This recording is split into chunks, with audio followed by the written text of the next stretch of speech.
We've got everybody checked in and ready to roll. Go ahead, you're open to both. 3, Put it over the slate now. 2, 1. Take camera 1. Go, John. Welcome to Washington Post Live. Welcome to the Washington Post. I'm David J. Lynch. I'm Yasmin Abu Talib. I'm Matt Murray. I'm the executive editor of the Washington Post. That was quite an intro. My gosh, you should probably just leave it right there. I've hit the big time. Washington Post. I can go home and tell my parents what I did today. Between Facebook, Twitter, YouTube, Washington Post Live itself, we are now reaching hundreds of thousands of homes across all 50 states. The power of this platform is it takes people into the world of ideas. Audience members of Washington Post Live are part of the conversation. I would like to ask the audience, how many of you knew before today's event that heart disease was the #1 killer of women? Okay, just me. Whether it's with cancer scientists or politicians. This panel, I think, was originally called, 2 women against Putin. It really should be 3 women against Putin. So it's got to be okay to maybe shake up the status quo a little bit. This is a roar for change. There's no question. I think Washington Post Live offers journalists like me a new way to do our job. Their work is hugely important. A new way to connect with our audience. I'm an AI-generated version of Reid Hoffman, his digital twin. Hello, Senator Schumer. Welcome to the Washington Post. This is going to be fun. A new way to deepen our engagement with people who care about the Washington Post and our mission of gathering news. When I woke up after the election in 2016, my social media was really filled with messages of people saying, Olivia Pope, you have to fix this. This guy's laughing in here. There hasn't been a lot of laughing all afternoon. Oh, you just wait. And their individuality comes through more so than just their titles. We make fun of each other a lot. We make fun of each other constantly. We do. So, and we make fun of others, but... You're really getting a Bachelor of Science degree in character development and leadership because you are immersed in it every day. Winning are the little things. And to me, sometimes your existence is the resistance. We're all in this together. That is the lock from the night of the burglary. Jeff Bezos bought it at an auction. Right. And we're trying to find out how much Bezos paid. Right. Come back next week. Senator Cassidy, this was a great conversation. Thank you so much for joining us today. Thank you, Paige. I'm so grateful to be on a platform like the Washington Post. I subscribe, I read, I love the Washington Post. Thank you. And I'm quite honored that the Washington Post should want to talk with me. Thank you. I cannot thank you all enough.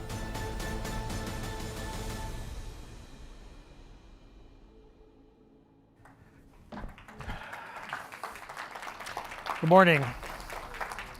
Good morning, everyone, and welcome. It's great to have you here with us today. I'm Matt Murray. I'm the executive editor of the Washington Post.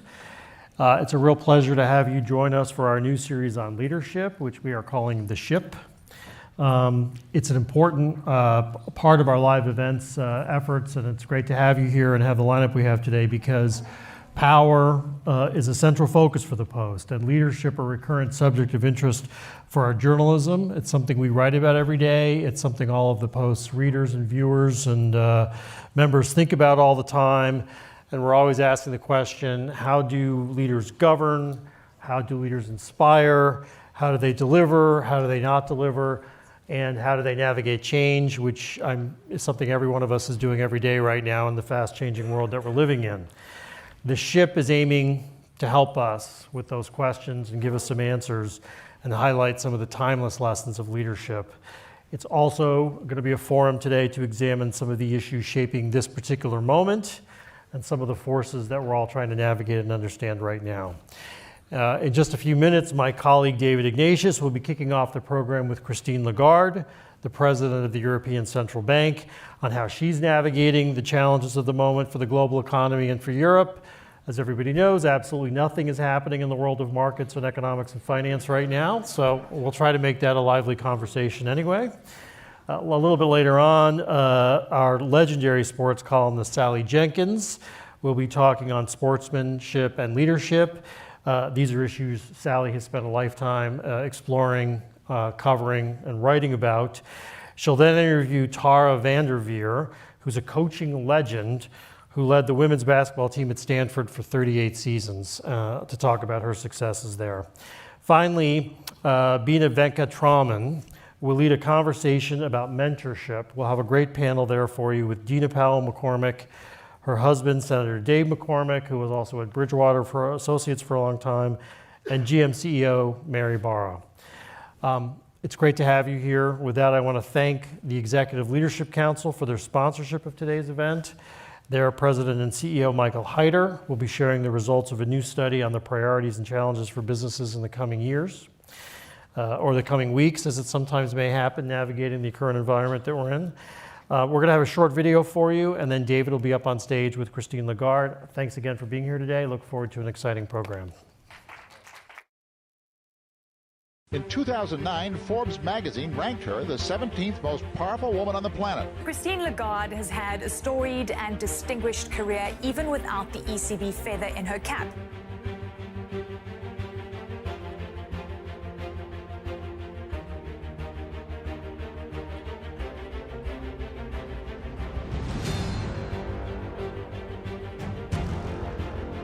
There are dark clouds over Europe, and there is huge uncertainty in the United States. It's unlike anything else that we've seen before. Whenever the situation is really, really bad, you call in the woman. And the woman did a great job.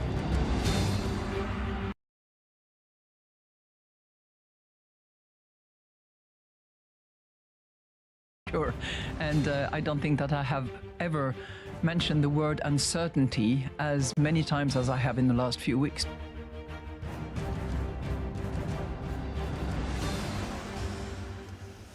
So, good morning. Welcome to the Washington Post. I'll echo that line from the video. Call in the woman. It's so wonderful to have Christine Lagarde here. I'm David Ignatius. I'm a foreign affairs columnist for the Washington Post. Christine, my longstanding friend, is, as you all know, the president of the European Central Bank, and we're going to have the first interview of our program in this leadership series, SHIP, as we're calling it, talking about her leadership at the European Central Bank. So let me begin by asking about something you said in that video, which seemed very apposite.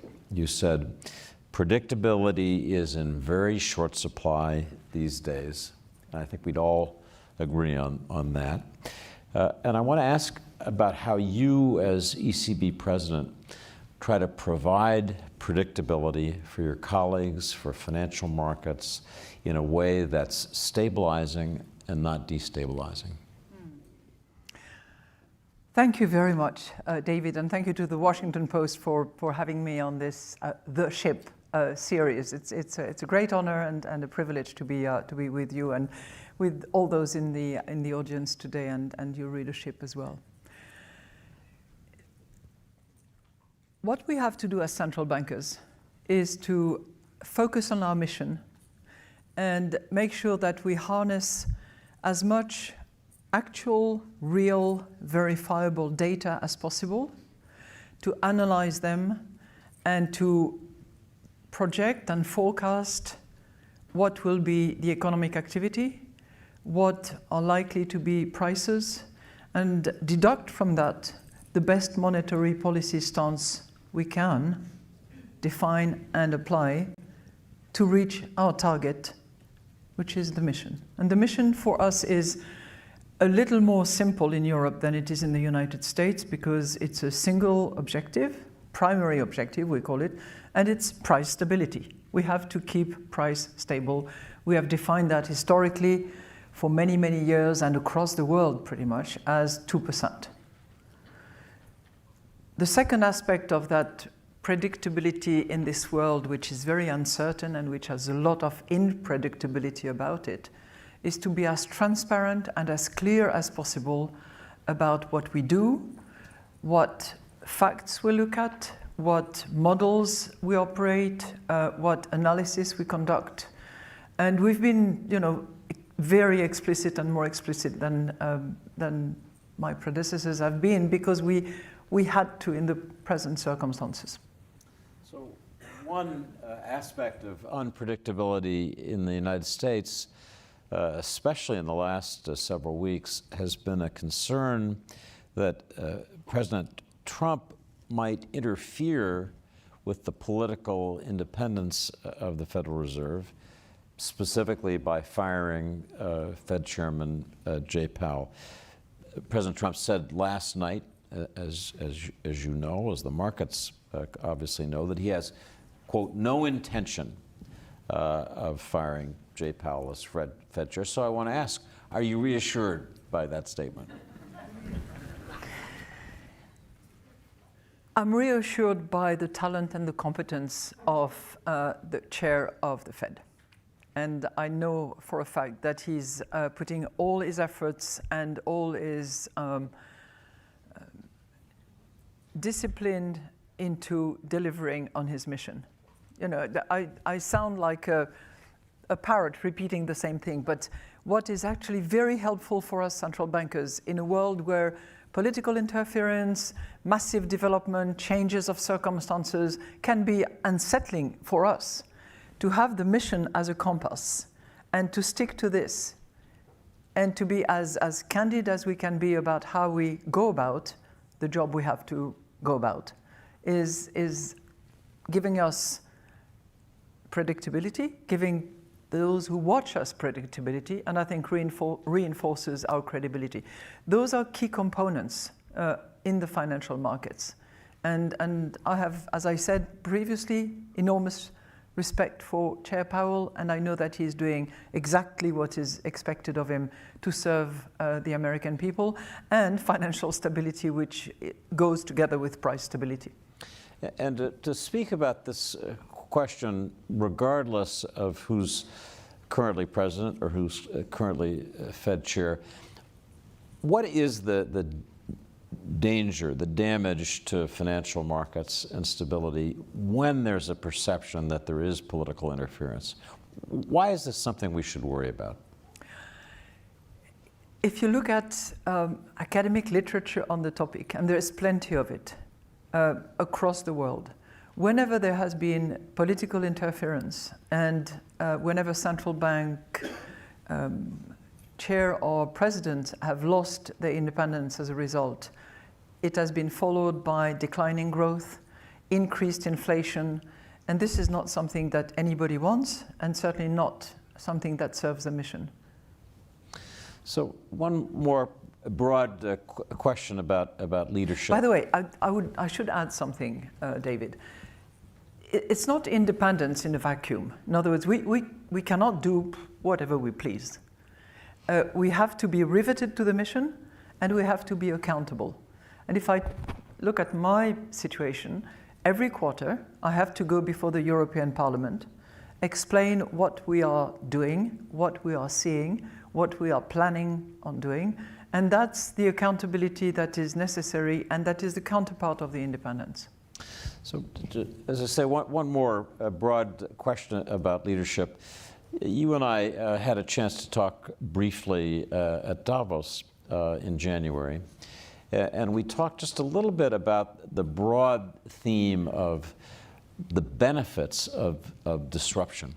This is a world where sometimes it's good to be disruptive, to shake things up. We talked about that in the context of Europe and the European economies. Talk a little bit about the balance in economic management between disruption and then this insistence on underlying stability. I'm glad you're taking me back to January.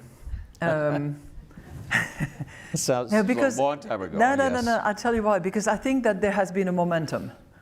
I look back I think it was in July of 24, and it was picked up massively in September. Two key reports were issued in Europe. The Letta report, the Draghi report, two former prime ministers of Italy. And both of them were groundbreaking in their recommendations.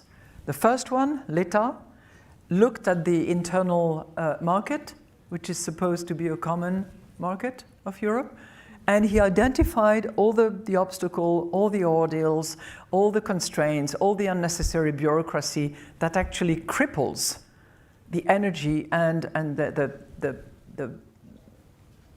chemistry that creates value in Europe. The second one identified what should be reformed, improved, changed, and simplified in order to let out the productivity that we are so behind on relative to the US. So 2 key reports, the fall of 2024. January, the elections, and a number of statements and a number of pre-positioning or policy announcements that came as, you know, apologies for the language, but a kick in the butt for the Europeans. And suddenly it was a question of, oh, we cannot stand still and just do business as usual. There's a lot more than we have to do. And we had the benefit of those 2 reports. And I think that those 2 combined create now what I call a moment for Europe. So that momentum is now sort of like a catalyst of a European moment. And when I look back at the many crises that I've gone through, I wouldn't go back to the Treaty of Rome. It's a bit too young for that. But anytime we had a significant crisis, close to being existential, as I said to another very good newspaper in Davos, whenever that happened, we pulled our socks, got on with it, and came up with innovative solutions, real breakthrough relative to the with the conventional way of conducting the European business. Let me give you the example of COVID. COVID suddenly leads the European members, 27 countries, to jointly, together, go to the market and borrow 1 trillion euros to respond to the crisis, to be jointly and severally liable for the reimbursement of that debt, and to allocate the proceeds to the most affected countries. So not in any kind of equal way based on a per capita key or any kind of particular device. And that in the form of loans and grants.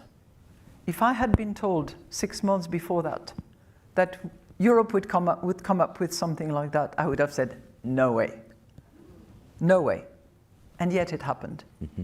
So this is a bit of the miracle of Europe. You despair of it. You find it a series of borrowing democracies, to borrow from Valdis Dombrovskis, who used that comment precisely this morning.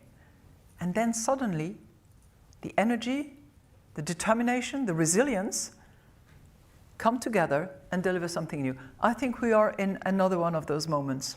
So, not to be irreverent or provocative. No, please be. Okay. Okay. I remember saying to you as we were standing on the street waiting to get into the conference hall that I kept hearing from European business leaders the phrase MEGA, meaning make Europe great again. Mm-hmm. And people said we're overtaxed, we're overregulated, there's something in this idea that we need a shakeup. Mm. And if I hear you right, putting the mega business aside, you don't disagree with that? I don't disagree with that because I'm seeing the premises of this thing actually happening. If I look at, but happening in an orderly fashion, making sure that we keep the legacy of what is going to be helpful for Europe, what will secure the confidence in Europe, what will secure a framework within which people know that they can operate with as little uncertainty as possible. Let me give you a couple of examples. One is a campaign of simplifications. This is called omnibus. It's not a very fancy and sexy word, but you will see, if you follow what happens in Europe, quite a few of these omnibus bills that will focus on what is necessary and what is nice to have and what is irrelevant. The irrelevant will go, the nice to have might be tempered or scaled down and applied to certain companies and not to smaller ones, and the necessary will stay. That's one example. Second example, which is relevant for my purposes as a central banker, is the Saving and Investment Union. And that is also now being rolled out. We have a timetable, we have an action plan, and the whole purpose of the exercise is to make sure that the significant savings that are characteristic of Europe, at least a good portion of it, stays in Europe in order to finance digital transition, the climate transition, and very importantly, the security that requires defense investment. This is also a set of practical steps that will be taken. On the tax front, I don't know, because I don't try to mingle too much with tax. So I want to talk about President Trump's favorite word, tariffs. He says it's the most beautiful word in the language. I want to start with a specific question and then a couple of general ones. The specific, Jay Powell said last week in Chicago, in his speech to the Economic Club of Chicago, that, I'm quoting here, tariffs are likely to generate at least a temporary rise in inflation, and then he said inflationary effects could also be more persistent. And then talking about growth, he said that he was already seeing evidence of growth slowing, and as you know, the IMF, which you formerly led, just lowered its global growth forecast by 1 percentage point, substantial lowering. So I just want to ask, again, on the very specific level, in terms of the data that you see, are you beginning to see those two effects, inflationary pressure? Would you expect, given this tariff regime, inflationary pressure and slowing growth? David, that's where we have to look at the territory where you stand and about which you speak, because the effects are different in the United States from where it is in Europe. If I concentrate on what's happening in Europe, we are beginning to see some softening of growth numbers, and I would not exclude that we also revisit our growth forecast when we do our next projection in June. Similar impacts will happen in the rest of the world, most likely, because it will have an across-the-board effect on GDP. We're beginning to see that a little bit. Not so much in the export numbers, because there's a buildup of inventory as we see it at the moment in anticipation of possible tariffs, but we're seeing that in PMI numbers, in intentions to purchase, intentions to hire. This is slowing down. On inflation, it's a different story. And while our economists are seeing a potential rise of inflation in the United States as a result of the tariffs, if such tariffs are increased more than they are at the moment, because prices will increase for the importers, and then the importers in the US will have to decide whether they reduce their margin or whether they transfer the price increase to the consumers. If the latter, then obviously it will be inflationary. On our side of the pond, in Europe, it's very unclear what the net impact will be. And in particular, if there is no countermeasures decided by Europe, I think the net inflation outcome is uncertain at the moment, but it's probably going to be disinflationary more than inflationary. But the net impact is, number one, difficult to assess because we are in a world of hypotheticals. We are in this transition period where we don't know exactly what is going to come out of those discussions that are going on at the moment.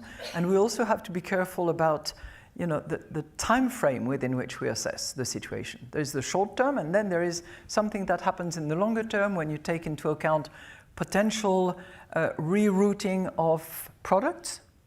Assume for a second that the tariffs remain very high between the United States and China. China will have overcapacity, will want to reroute its exports somewhere, possibly to Europe. That would have a dampening impact on prices. There will be some very strong fiscal measures taken by the Europeans. If you look at what Germany is going to do on the fiscal front by investing in this infrastructure long-term plan, as well as beefing up significantly their investment in defense, that will weigh on the other side of the balance and will have a more inflationary impact. So it's a balancing act. It's one where you have to take a short and a longer term view, and where the net impact is uncertain as far as Europe is concerned. That's fascinating, not least because that is different from the United States, the disinflationary aspect Which of is what why you're facing. central bankers come to different conclusions. Yep. So a general question, based on what you see, what you hear, what we're all picking up, do you think that this trade war is escalating or de-escalating? I think we are in a transition period. I'll give you a few numbers because I think it's helpful. If I look at Europe, we are currently at an average tariff with the United States, which is about 1.6% on goods only. Currently, with the 10% tariff, which applies, and with the 25% on cars and cars parts, and the 20% on aluminum and steel, we have an average tariff of 13.5. So there is already an impact which is significantly higher than what we have had in the past. Where that will go will depend, in my view, of a set of negotiations, the most important of which will probably be the negotiation between the United States and China. You look at the tariffs on China, 146%. China's tariff on the United States, 125%. This is monumental. And as Scott Bessent says, Secretary Bessent said yesterday, it's not sustainable, which to me indicates that that will be the prime negotiation that will come about. And Secretary Bessent is ultimately in charge of, I hope, leading those negotiations. And a central point that I take from what you just said is that a negotiation between the United States and China is ahead. We're not on a ever ascending escalator that based on what you see, we're heading toward a negotiation. Yes. So I want to step back. I could ask you questions about the particulars of the global economy for much of the rest of the day, and I'd be happy, but I wouldn't do justice to the scope of our program. So I want to just ask you some broad questions about leadership. So one question that I love to ask people, if you were to write a letter to your successor as ECB president and put it in his or her desk drawer. That's what presidents in this country do, That's what presidents right? do, and sometimes we find out what was in the letters, and sometimes we don't. But what are some basics that would be in your letter about, not so much about the details of running the ECB, but about leadership? Well, first of all, I don't think that I would have any lessons to give to my successor, because if he has been selected, he's bound to have the leadership attributes to lead the institution, because it's a really important one, and the work would have been done. But I'll tell you what I learned from previous instances where I was thrown into a leadership position. One is I stand by what I said, which is that, you know, when the situation is dire and everybody shies away from taking responsibilities, then that's when a woman rises. I have seen it all the time, all the time. And at that point, what we have to do, I mean, we as women, and that's how I felt, is at that time, just go for it, grab it, because it can't get worse. You can only improve it. But what I learned when, you know, coming in those situations, which has been most of my life, is two key principles and then three attributes which I have found useful. Two key principles. First of all, have a deep look at finance, audit, and make sure you have a solid financial basis on which to lead. And if not, clean it up before you start doing anything. It's pretty basic, but we tend sometimes to forget it. And I'd say the second thing, again, apologies for the bad language. Make sure that you get the bastards out quickly. And sometimes there are not many. There's one, couple of them, but do it right away, because it establishes your leadership in the sense that if people talk behind the institution's back, if people abuse the system, if people are not correct and true to the principles of the institution, they should go. And the three, in my view, well, what has been helpful to me and what I think I have regarded highly in my leadership position is, number one, you need a team. And truth be told, I see in this room some of my former team members, and I'm delighted to see them here. So a team. Number two, the energy. Number three, confidence. If you can cultivate these three ingredients, make sure that you have a team with you and that you encourage them, you push them forward. It's not about you, it's about the team. Number two, just cultivate the energy that is going to be needed in any leadership position, whether in sports or whether in business or whether in institutional capacity. And the confidence that you need to have in yourself, and that, more importantly, you need to inspire in others who work with you. If you bring these three together, you can thrive and steer the ship. And steer the ship. I do want to come back to your comment and the comment that Trevor Noah made in the introductory video, Call in the Women. This is, when you look around the world, this is an era of great women leaders. It's just a fact. So I'm yet. No. Well, there's an and yet. No, I wasn't going to ask the and yet. I was going to ask the why. So what is it that these great women leaders understand that gives them a special advantage, especially in times of crisis? Explain that.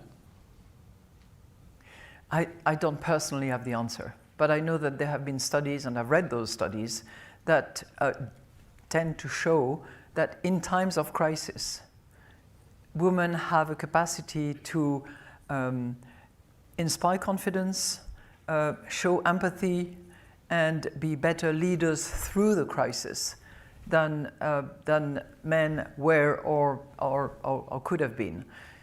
COVID was a case of very deep studies of how women lead in those circumstances compared with how men lead. So, I think there is a little man sleeping in every woman and a little woman sleeping in every man. It's just a question of letting that come out. That's well said. So, one more question about Christine Lagarde and leadership. A little-known Christine Lagarde fact is that you were a champion synchronized swimmer, and you were a member of the French national team. We're going to have a great coach and a great sports writer on in a few minutes talking about sports. But I want to ask you what that experience as a serious athlete in a particularly precise sport taught you about yourself, but also about what you said earlier, working together as a team, about the success that athletes achieve when they're doing their great work that you could carry into other aspects of life. I'm glad you associated that with work, because it is very much about hard work. Synchronized swimming is a beautiful sport. I could talk for hours about it, but it's a sport that requires a lot of control, a lot of teamwork, the ability to hold your breath and smile at the same time, to be underwater for a while and pop out in glory and still with a smile on your face. but it's one where teamwork is indispensable. I mean, if you don't have your teammates to hold you, to help you, and to work with you, you just toast. You will not succeed. So teamwork is incredibly important. Hard work, as I said, and nothing gets done without this hard work and team spirit. It applies to sports, it applies to life in general. So, ladies and gentlemen, Christine Lagarde, a great leader.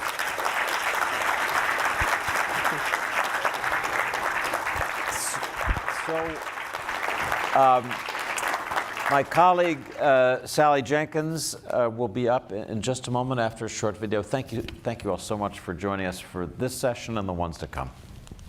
Thank you, David. Whatever game you play in life, sometimes you're going to lose a point, a match, a season, a job. It's a roller coaster with many ups and downs. And it's natural when you're down to doubt yourself and to feel sorry for yourself. And by the way, your opponents have self-doubt too. Don't ever forget that. But negative energy is wasted energy. You want to become a master at overcoming hard moments. That is, to me, the sign of a champion. The best in the world are not the best because they win every point. It's because they know they'll lose again and again and have learned how to deal with it. You accept it, cry it out if you need to, and then force a smile. You move on, be relentless, adapt and grow, work harder, work smarter. Remember, work smarter.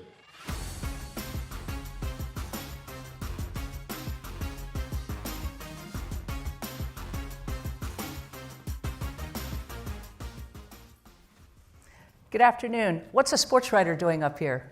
My job for the last 30 years has consisted of going to the greatest sports events in the world and watching the greatest players in the world at those events, like Roger Federer at Wimbledon. And I'm not such a fool as to waste that opportunity. I've taken notes. And so what I want to talk to you about today is, what do the greats do that we can take home? What is exportable in what they do? One of the great advantages of the job is the proximity to greatness in practice. And I get the chance, while I am observing that, to ask some fairly rude and blunt questions of the competitors. And one day, I was able to talk to Steph Curry, the great NBA shooter for the Golden State Warriors. And I heard myself asking, I couldn't believe it, but I heard myself asking him, "Can I feel your hands?" Steph Curry has the softest, most beautiful shot. And he quite obligingly actually held out his palms. And I put my hands right on top of his. And I thought his hands would be soft because of that beautiful fluttering shot. Well, his hands were hideous. They were gnarly. They were just slabs of calluses flaking. And I was like, I couldn't believe it. But in that moment, I had a really fundamental realization, which is that the greats are the product of their own agency. Their greatness in the moment, their ability to find the right decision and the right action is really a product of their agency. It is earned and it is learned. And if they do that, if they can earn it and learn it, so can we to a certain extent. And so I began to think about putting together all of the things I've heard from athletes and looking for their commonalities that might be useful to the rest of us. And I was sitting at Wimbledon one day with the great champion Rod Laver. And to this end, I asked Rod Laver, I said, do all the greats have something in common? And he said, yes, they do. He said they have the ability to bring their best when they most need it. Now, how many of us would love to be able to do that, right, in any circumstance? I mean, that's what we're all trying to do every day, even those of us who sit at a desk and we work from the neck up. So I want to talk to you about 5 principles that are basically intersections between all of the greats that I've talked to. And I want to start with this. Champions are made. They are not born. They are extremely self-determined, self-fashioned characters. Caitlin Clark, the great shooter in the WNBA, Caitlin Clark spent her entire high school career hoping she would reach 6 feet tall. She was built like a twig, in the words of her high school coach. She takes 300 shots a day. She takes 100 shots from the three-point arc, and if she doesn't make 70% of them, she has to start all over again. She takes another 100 shots mid-range, and she has to make 80% of those. Then she takes 100 free throws, and she has to make 90% of those. So Caitlin Clark is an entirely self-fashioned creature. The next thing that you really hear from athletes, all of them across the board, no matter how far-flung their endeavors, is this: your brain will rob muscles of the energy to function. Okay? The glucose and all the other nutrients that are going to your brain to create cognitive judgments, they're coming from the rest of your body. Okay? So if you think you're not sitting, working very hard sitting at a desk, you're really wrong. This is Magnus Carlsen, who's the greatest chess player in the world. And there's this great game within a game now at chess tournaments. Some of these guys wear Fitbits, and so we actually understand what's going on with their bodies. Grandmaster chess players can burn 6,000 calories at a tournament. That's as much as a marathoner. You're running a marathon at that desk, whether you know it or not. In a single match over a board, 500 to 600 calories. Fitbits show their heart rates can go to 130. Their blood pressure rises. Their breath rates triple, right? And so your brain will rob your muscles of the energy to function. There was a fascinating study at Cambridge University a few years ago where they took great rowers, university rowers, and they gave them a word test. And then they gave them a rowing power test. And then they did something really, really interesting. They made them do the word test while they were doing the rowing power test. And then they measured the outcome. And their rowing performance suffered while they tried to do word recall. Their brain was trumping their muscles of the energy to do the cognitive functioning. So remember that. And the other thing that they know, what you put into your body is what will come out in the performance. Magnus Carlsen used to drink orange juice at tournaments, and he realized that he was having fatigue late in matches, and he went to the Norwegian Olympic Training Center, and they said, stop with the orange juice, you're having sugar crashes, right? So that leads me to the next thing, which is that athletes are really, really aware of what's happening to them while they're competing. This is Steph Curry doing a drill. And the goggles that he has on are vision occluding. They're actually obscuring his vision. He's trying to catch the tennis ball and dribble the basketball because he's trying to anticipate all the multiple stimulus and yet the obstructions he's going to have to face on a basketball court. And he's trying to get the messaging from his cognitive to his body much more efficient. And so this drill, among other things, what he's doing is he's anticipating the areas where he might have a performative collapse, right? He's actually trying to anticipate all the problems he's going to be facing in the moment when he's really trying to make micro decisions, what pass to make, what shot to make, when to take the shot. One of the things that he's working on are his unconscious incompetencies, because you can't see yourself in the moment of the performance, right? And so you really have to understand where are those. You have to have a much more informed understanding of where are those areas where I might not do as well as I would like to do when I am under pressure. And that brings me to the next concept that all athletes talk about. They practice for pressure. They understand what's going to be coming at them, and they prepare for that in ways that are much, much more thorough and much more interesting than we tend to. Pressure is physical. You felt it, I've felt it. And pressure really comes from fight or flight, okay? When you are stressed, you have your fight or flight response, right? Well, what's happening in your body when that happens? Well, Peyton Manning and I talked about this. And Peyton explained to me, he said, you know, everybody forgets that my third year in the league, I was just a 500 quarterback. His record was 32-32. He was not a Hall of Famer yet, and far from it. In fact, he'd led the league in interceptions 2 of his first 3 years, throwing 30 interceptions or more in a season. And Peyton did sort of what Steph Curry did, right? He looked for his unconscious incompetencies. Him and his coach, Tony Dungy, they sat down and they watched videotape of every interception he'd ever thrown in those 3 seasons. And then they went a little deeper. They looked at tape of all of the balls that he threw that should have been intercepted, but they weren't, just because he got a little lucky.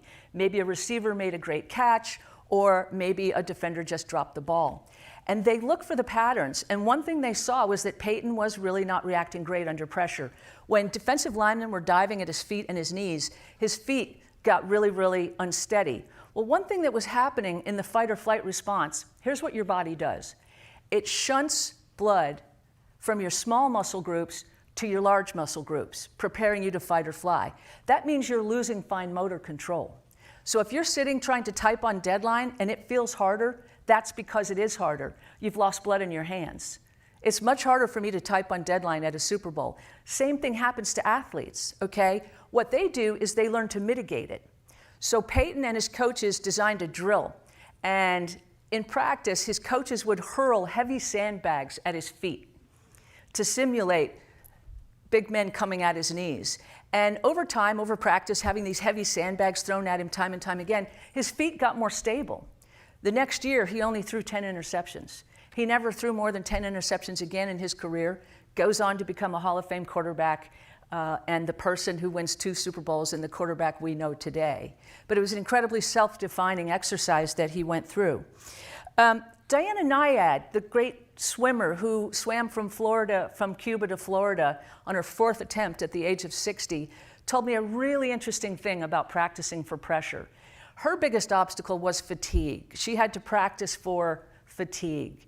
And during her practice swim, she would do something that I think is something any of us can take home. She would, at the end of her workout, she would tell herself, go 5 more minutes. Just 5 more minutes. When she was really, really tired, sometimes her trainer, Bonnie Stahl, would say, just 5 more strokes, Diana. But she just tried to do 5 more of whatever it was. And that 5 more minutes is really the thing that finally propelled her from Cuba to Florida. The final concept that they all talk to me about is failure. Failure is an essential precondition for success. Great athletes and coaches have the minds of engineers in this respect, and entrepreneurs. They actually are much more tolerant of failure than the rest of us. You know, the rest of us really hate this big L loser on our forehead, right? We really, it's pejorative about it. You can't believe how much more tolerant. Tara VanDerveer, who's going to come out, you know, she coached 38 seasons. She won 3 championships, right? 35 of those years, she went home nominally a loser. So it's not really what they do, right? Winning is just a fractional part of what the greats do.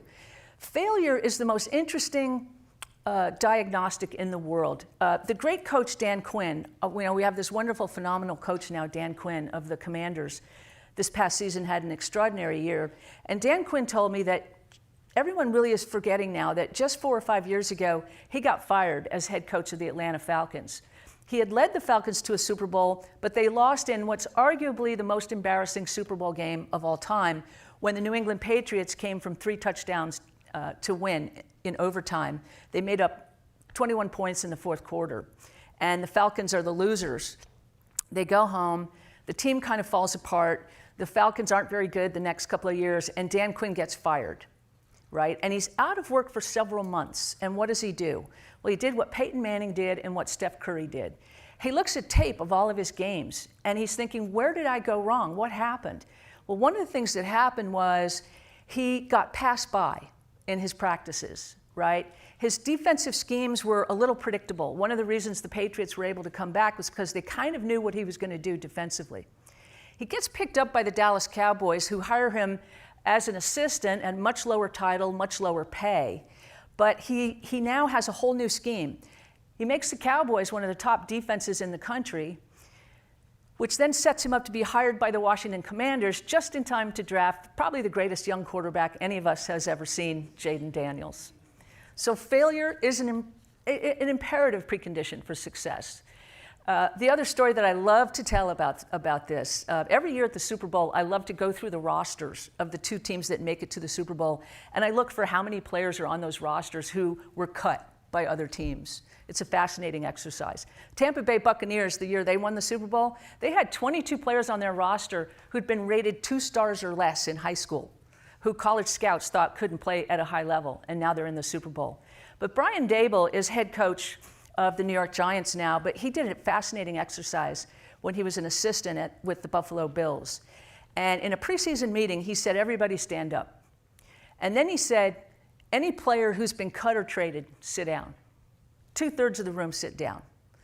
And then he said, any player who wasn't drafted coming out of college, sit down. Rest of the players sit down. And then he said, any coach who's ever been fired, sit down. Whole coaching staff sits down, including him. There's one guy left standing, and it's Josh Allen, their great young quarterback. And Dable says, Josh, how many scholarship offers did you have coming out of high school? And Josh Allen says, none. And Dable says, sit down.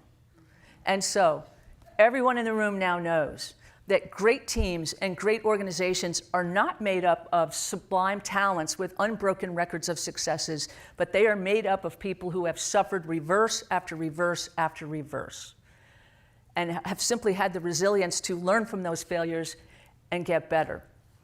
So I want to leave you with a final thought, which I got from my father, Dan Jenkins, who was a great sports writer for Sports Illustrated magazine for about 20 years. And when I was a girl, I heard my father ask a rhetorical question that I've really been trying to answer ever since. My father said, who can explain the athletic heart? And the way he asked it, it basically made me feel like if you could explain that question, if you could answer that question, you could answer almost everything about human behavior. And I think that's what I've been trying to do all these years. Who can explain the athletic heart? And to me, the athletic heart is the silent pact that you make with yourself, that you are improvable at any stage, in any endeavor. You know, we spend a lot of money and a lot of time watching these sports, right? Are we watching them just to be awed? Are we watching them just for entertainment? I don't think so. We spend $65 billion in public monies on athletic stadiums in this country. We spend enormous monies out of our own wallets buying tickets to these games. I think we feel there's something very profound going on there. And I think the profundity that we are sensing is the athletic heart. The silent pact, what you're watching in athletes is the silent pact that we are improvable to a magical degree. And so I would ask you today to leave here with maybe a little bit more of an athletic heart than the one that you walked in with. So please stay with us. We've got many more exciting conversations to come. And at the end of the event, if you'd like to talk to any of us about any more of these concepts, we'll be right out that door. And so on to the next. Thank you. The Executive Leadership Council helps companies navigate critical business trends. From AI to global economics, delivering strategic insights that drive competitive advantage. Our 2025 Voice of the Member survey reveals a significant shift. AI has now surpassed economic uncertainty as executives' top concern. More telling, agile leadership and tech fluency have overtaken traditional skills like people management, signaling a real-time redefinition of executive leadership. The Executive Leadership Council, where strategy, leadership, and influence converge to create lasting impact.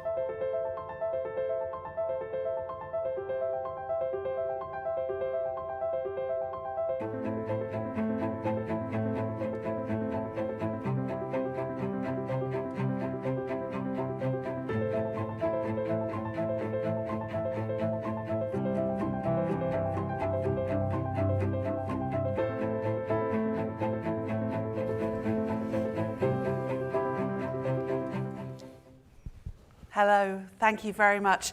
I'm Susie Watford and I'm Chief Strategy Officer here at the Washington Post. In today's rapidly changing world, business leaders face unprecedented challenges at every turn. The Executive Leadership Council, or the ELC, is an independent nonprofit founded in 1986 that opens channels of opportunity for the development of global executives to positively impact businesses and communities. And the ELC recently completed its second annual Voice of the Member survey, gathering insights from over 200 C-suite executives and board members across Fortune 500 companies and nonprofits. And the survey explored strategic priorities, the most valuable skills, and organizational readiness for the future. With us today to discuss these findings is Michael C. Heiter, President and CEO of the ELC. He's a long-term expert on leadership and business, and Mike has held executive roles at Korn Ferry, Global Innovations, and currently sits on the board of Dine Brands Global, Inc. He's also authored several books, including The Power of Choice, Embracing Efficacy to Drive Your Career. Mike, welcome. Thank you very much. Thank you, Susie. Thank you. Thank you. I was going to say, my mother thanks you for that intro as well. So. Well, look, I mean, we've heard a lot already this morning, but the ELC released its second annual Voice of the Member survey today. What did you choose, or why did you choose to focus the survey on business priorities over the next 2 to 3 years? And kind of what from the findings stood out to you most? Well, we wanted to capture what today's needs were from a leadership perspective. And we wanted to hear from the leaders themselves about what the priorities were, considering the economy and all of the changes and things that are going on around us. And we thought that information would also help us then highlight where there's areas of opportunities for leaders to be more competitive and more forward-thinking as a result of learning about what they are collectively said. So that was the primary impetus behind it. And you've called this an era defined by disruption. I think we've heard some of that this morning. Right. But what do you mean by that exactly? Well, disruption, which is the operative word, I think, for everything that we're dealing with right now, is it used to be an event, and it used to be something that happens on occasion, and then we adjust. Return to normal, yeah. Now it's the environment. I mean, basically everything is disruptive. And managers and leaders in particular just need to sort of appreciate the fact that it is not a temporary phenomenon, but a permanent one. And so the backstory behind decisions ought to be influenced by the fact that disruption is going to happen as opposed to avoiding it. So disruption is the centerpiece, in my judgment, about what's different in the mindset of leaders, or at least what should be different about in the mindset of leaders as we're entering the eras that we're in now, business-wise. But it's disruptive is disruption, but it's constant. It's the constant. Right. And the data highlights really that there's a leadership pipeline gap, where most executives actually say that that kind of senior sponsorship is the best way to develop leaders and future talent. But the research shows that fewer are actually doing it. Why is that gap so persistent, and what's at risk if we don't address it? Well, I'm glad you asked that question. I mean, for the record, sponsorship is the most effective, impactful way of developing leadership talent. But as you referenced in your question, it happens far less often than it should. Mm-hmm. I think partly it's time-consuming and requires intentionality. Mm-hmm. And in high-pressure environments, which a lot of business organizations are in right now, it becomes something that you just don't spend a lot of time thinking about because of the time commitment that it typically takes. It doesn't take as much time as we tend to think. But it really, really is important. You know, the positioning individuals in situations where their experiences reflect the pace and the complexity of what is required for leaders going forward, and being in a position where you can influence that person having that opportunity to do that is huge. What has happened in the past is, in the absence of sponsorship, people tend to think, well, if she or he have this one job, they'll eventually get promoted to another one, and it'll take care of itself. Mm-hmm. But someone who's maybe 3 or 4 levels away from that particular person sees potential and has the influence to say, but a global assignment in this particular country will actually sweeten the opportunity for him or her to be able to do this next assignment and be in a position to help make that happen. Mm-hmm. Is a transformative experience in terms of development. So you have to be way more intentional about it, and, and saying it when and you see it. And what's missed if you don't do it is to miss out on the opportunities for what I call future-proofing with people in advance of needing them. That makes sense. And you've talked about that, actually, the need to future-proof leadership. Right. What does that mean, and how can organizations kind of start developing the kind of leaders that the moment and this disruption and the future actually demand? Future-proofing, I had to promise to make sure I could say that clearly right now. Future-proofing is basically developing talent to be able to anticipate and thrive in uncertainty. I mean, that's what future-proofing is. And the muscle and the muscle memory and the experience to be able to thrive in uncertainty is something that is developable. And the more people who have that or are the beneficiary of that, what I call future-proofing, the more effective they'll be as leaders in the disruptive environment that I'm trying to describe earlier. So that's what future-proofing means. Yeah. And you've said that organizations that really rise to meet that moment will define that future. Right. How do you feel about the future generations of leadership, and what gives you hope? What gives me hope? No, I'm just kidding. You know, actually, the next gen's mindset. They're bold, curious, motivated to lead differently. I mean, they're just wired to lead differently. It's just something about the curiosity, and I find next gen talent tends to appreciate that leadership does mean authority, but adaptability is actually more important than authority. And given the disruptive nature and the certainty of what I call permanent motion of craziness, that, you know, with market changing and policy changes and consumer expectations shifting, having people with that orientation leading through that disruption increases the likelihood of future-proofing at a real high level. Investing in people with that type of capability is one of the best investments any organization can make in terms of protecting its future. And it's interesting because organizations are managing, aren't they, like 5 different generations sometimes? Yes, and for the first time in our history, all 5 generations, and if anyone in the room has experience with adult children that range in those ages, they all think differently. The values, things that are motivating are different, but they're all motivated by different things.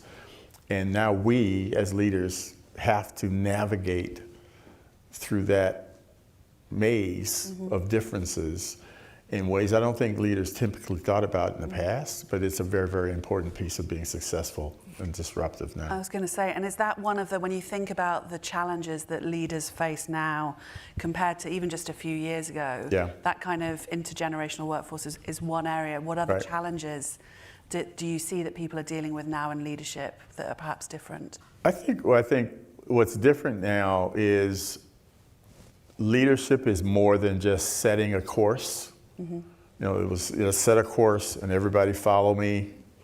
Leadership is a lot more related to, we're going to have to deal with anything we don't see coming, guys and ladies. We're going to make left turns without plans. We're going to have to make decisions with less certainty of outcomes. That's fundamentally different in terms of how leadership is sort of wired. That Sally was talking about earlier. That's why it was amazing what she was saying. So that's fundamentally different today, but it matches the moment where organizations are existing. And you touched on this a bit when we talked about how do you manage the urgent and the important. So whether that's kind of looking after future talent, but that balance of short-term performance and those demands with the long-term goals that reflect, organizational values and stakeholder expectations. How should people think about balancing those? Carefully. I mean, that's a reality. I mean, it's like parallel tracking is again the new norm, and you have to be intentional about it. I mean, synthesizing data, check. That's a very important element of successfully leading something. Being able to lead through challenges, but at the same time, meet the needs of your team members, meet the needs of those that you're dependent on to get the work done. You have to do all of it at the same time, as opposed to in steps. And so it requires, I guess, what do you call it, walking and chewing gum at the same time, kind of dexterity. But that's the new sort of dynamic now that everybody's in. You can't leave. Although it's interesting, the data would suggest like AI, strategic agility, a technical agility is more prominent, and ability to work through disruption is more prominent than people management is presumed to be.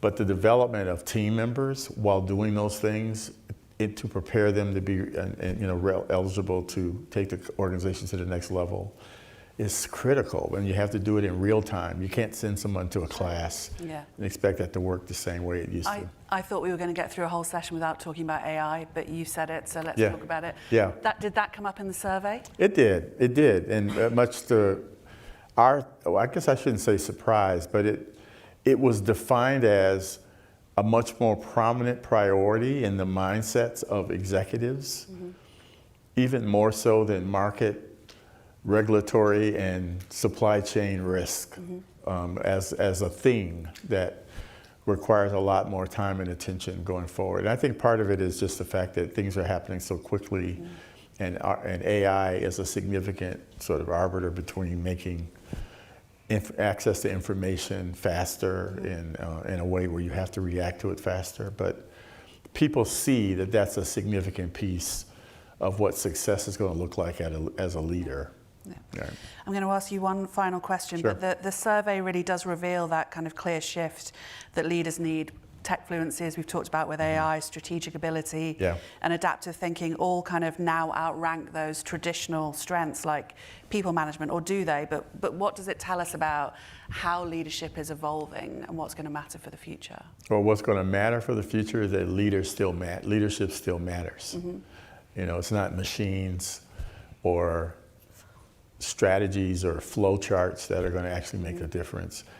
You know, leading and developing people in the face of all of what's going on around us is the only way that this is really going to be something that you can thrive in as an organization. That feels like an appropriate place to end, given the subject and why we're all here today. So thank you so much. Thank you for that perspective. Stay right there, everybody, because I'm going to hand back to my colleagues in the newsroom. But thank you so much. Thank you. Appreciate you. Thank you, Susie. Thank you.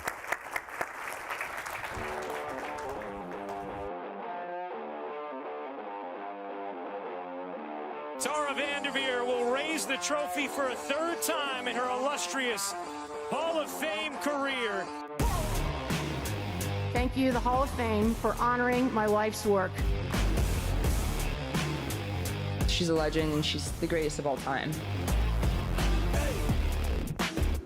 Tara VanDerveer has the record. With win 1,203, Tara VanDerveer surpasses legendary coach Mike Krzyzewski.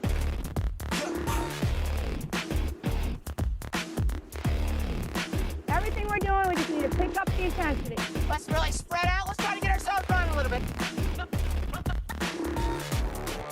With the first pick in the 2012 WNBA draft, the Indiana Fever select Lexi Hull, Cameron Brink, Chiney Agumake from Stanford University. Coaching is teaching. It's really trying to help people go to a place they can't go by themselves.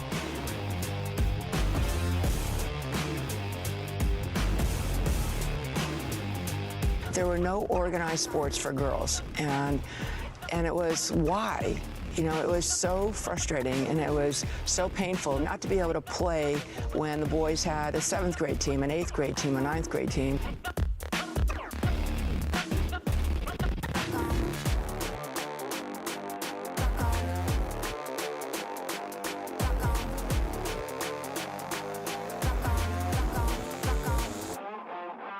Our challenge in the game is not to necessarily beat the other team. The other team is there to help us be a great team. It's to be the best team we can be.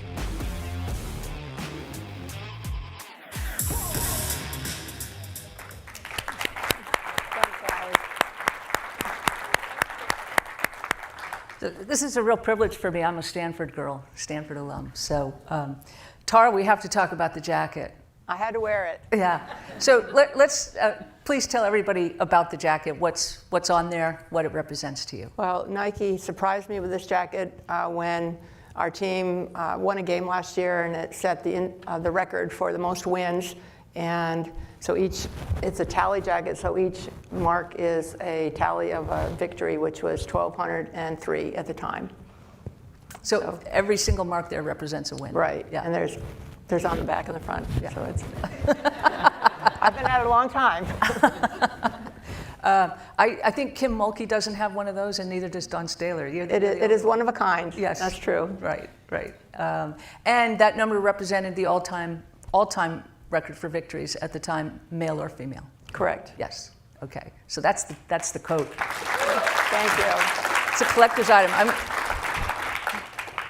Someday I'm going to lobby for that thing to be in the Smithsonian. So, Tara, let's tell people, what was your starting salary as a coach? Well, the first job I had actually was helping coach my sister's team, and I just got free room and board at my parents' house. But after that, I was a graduate assistant, and I volunteered my first year, $3,500 my second year, and as a head coach, $13,000.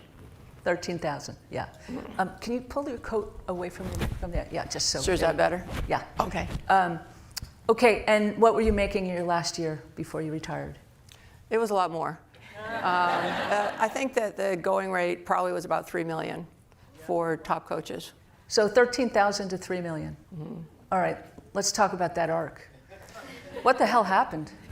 Well, I've been really fortunate to be a part of I had great timing for coaching and horrible timing for playing. I think that people have recognized the value of women's sports, the value of participation. You listen to Christine say she was an athlete, and so many very successful C-suite women are athletes because it teaches you things. And I think that then our society in some ways has valued it. Title IX was the driving force of it, and I was really fortunate to have that opportunity to coach. All right, let's talk about teaching, because you've always considered yourself a teacher. What have you been teaching all these years? I used to ask Pat Summitt this question too. Right. What is it you're really teaching? Because it's more than basketball, right? I think the number one lesson I want to get across to our team is be a great teammate. It's not about your individual success. I use the analogy of an orchestra that different players have a great night, one night, but it's really important that everyone is excited for other people's success when you're part of a team. And I guess that being a great teammate is the thing that I work the hardest on teaching. So the collective, the ability to collaborate. You've used some interesting tools, right? Like the orchestra thing always fascinated me. I mean, one of the things about Tara, as long as I've known Tara, she's always been doing something on the side besides coaching. One year she was training for triathlons, but you also took classical piano. I did. But you've used music with your teams, have you not? Well, as a young girl, I played the flute, and I thought I was really good, actually. I had a great teacher, and then I had a teacher during the year. I had a great summer teacher, and then during the year, my teacher actually made me physically ill going to the lessons. So I laid down the flute. I just told my parents I could not take from this teacher, but I quit the flute not knowing it was just the teacher that made me sick.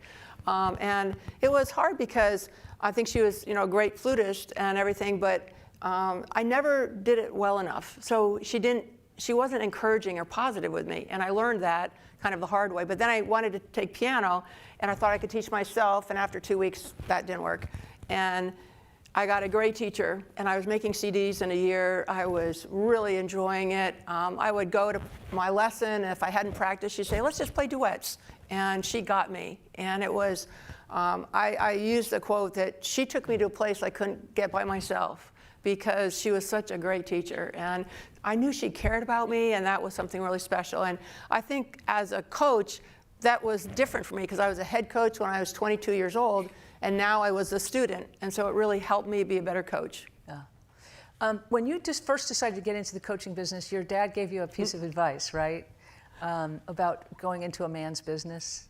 Well, my dad actually, when I was growing up, I was a basketball junkie. I loved playing all the time, and there were no sports for girls, any teams before Title IX. And my parents said to me, in the 9th grade, Tara, come in and do your homework. Basketball is never going to take you anywhere.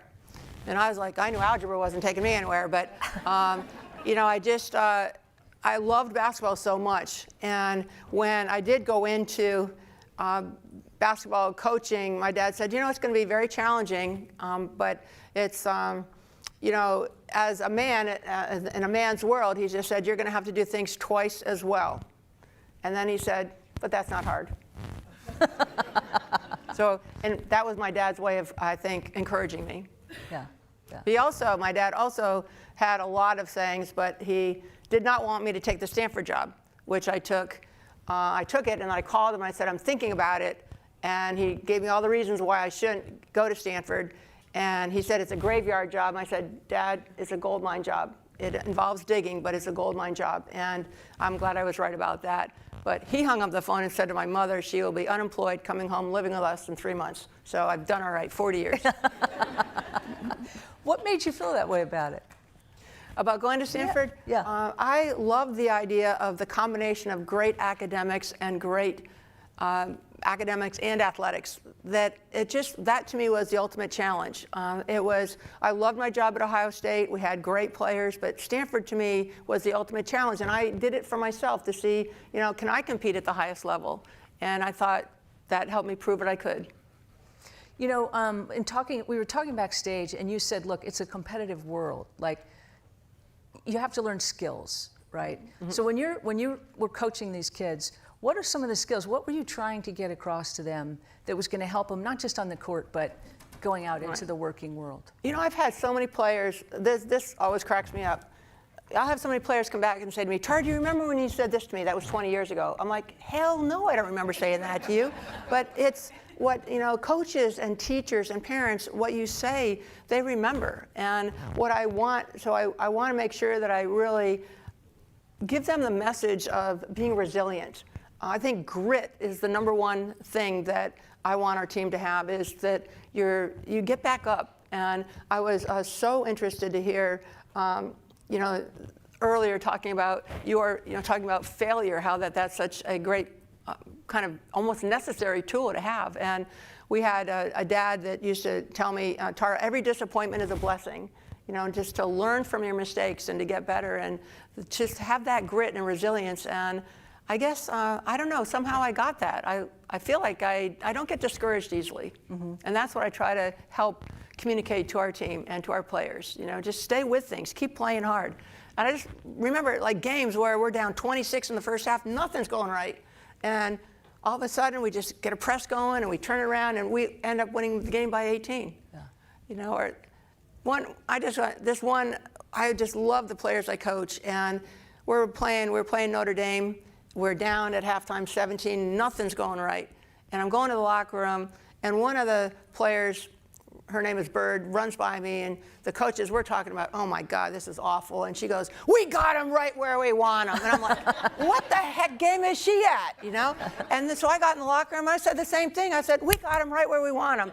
Who's going to guard Enrique, who she had 25 already, And it was like, well, yeah. We ended up, winning the game, and it was so exciting that the game ended up on the last play when Enrique was taking the shot and Bird comes back and blocks it, and we go to the Final Four. So, just not to be discouraged, just to keep working hard. Yeah.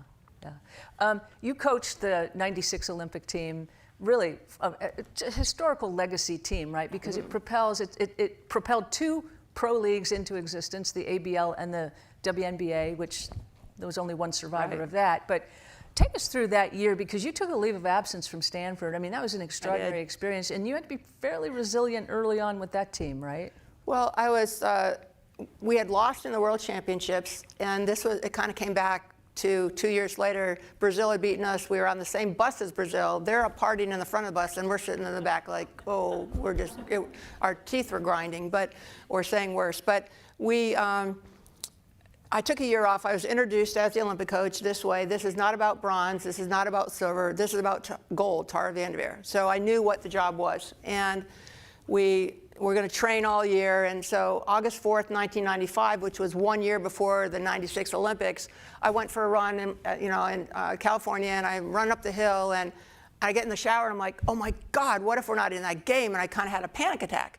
And so I'm like, get out of the shower. I'm sitting down and said, you know what you're doing. You've got a great team. Get back in the shower and rinse. Just do a double rinse of doubt. get rid of the doubt. And I did. And from then on, I looked forward to that. So I think that in my mind, that was the most important thing I did, was just never doubt what the outcome was going to be, just to really have confidence in that. And the competence first, doing the work. And then we came to Washington, D.C., and we ran with President Clinton. And this was back in the day when before the vegan diet, and he wasn't really in great shape.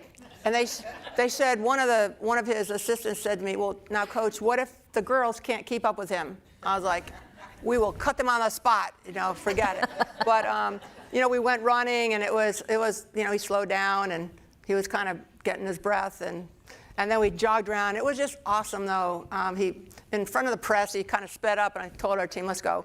But it was just so thrilling to be, in a circle with him and ask him a question about, what he felt his legacy was as a president. But we also met on the same day. We met the 2 female Supreme Court justices, and Sandra Day O'Connor's from Stanford. She goes, Tara, I have a surprise for you. I'm thinking, what the heck could this be? I'm like pinching myself because Justice Ruth Bader Ginsburg was on the other side. And she goes, come on, we're going to the 3rd floor. They had a basketball court up there. And the slanted ceiling, she goes, the highest court in the land. And now we're going to play with Lisa Leslie, 6'6", and I'm just hoping Lisa don't block their shot. But we really had fun. It was and we won the gold medal. We won undefeated.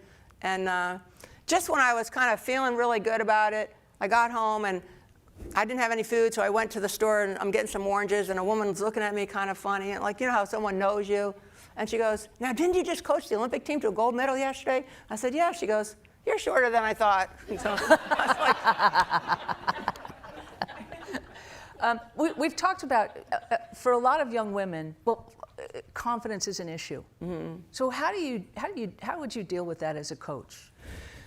I don't really like the word confidence. I like competence, and just really working hard to. I like get in the gym early, not reading the press clippings, but just getting better every day. And I really like to go to the gym, turn up the music, and have fun. Sports I think should be really fun, and I want to keep it fun for people so that they really like to play. But there are times where, like, I know that I had that kind of just a little bit of a quote, message to myself in the shower. And we had a young lady at Stanford who was a good player, not a great player, but she was a good player. And we struggled. We lost a game, and she was a senior, and she was all really crying. And so I said, hey, how about reading this book, The Power of Positive Thinking by Norman Vincent Peale, just help her self-confidence. And she comes out, and she'd been really kind of an average player, and we play in the tournament, and she becomes the MVP of this tournament. And I'm like patting myself on the back thinking, wow, that was a great idea, giving her that book. And my assistant coach said, Tara, if you were so smart, you would have given her that book her freshman year. So it was difficult to get, like, you couldn't recruit the types of players always that you wanted, right? Tell the crowd about having your annual meetings with admissions. Well, Stanford is a wonderful place, and I knew it was a kind of a challenge of, who can get in. That was why my dad didn't want me to go to Stanford. He just thought, you won't get, great talent. I said, Dad, we just need 3 or 4 a year. But I would sit with our dean of admissions, and she would look at transcripts and, nope, that's not happening. What were you thinking about that one? And it's challenging, but I think education is so important, and Stanford isn't for everyone, but it is for certain people that really want that combination. But I loved coaching the Olympic team, and everyone didn't go to Stanford, and I loved coaching Ohio State, in Idaho where I was, and just the excitement of the game and the combination of great academics and athletics, I think is really important. As a mentor, what did you learn over the years was the most important quality in a leader? If you could, what are the most important qualities that you think that, first of all, that you acquired and that you were trying to transmit to your student leaders?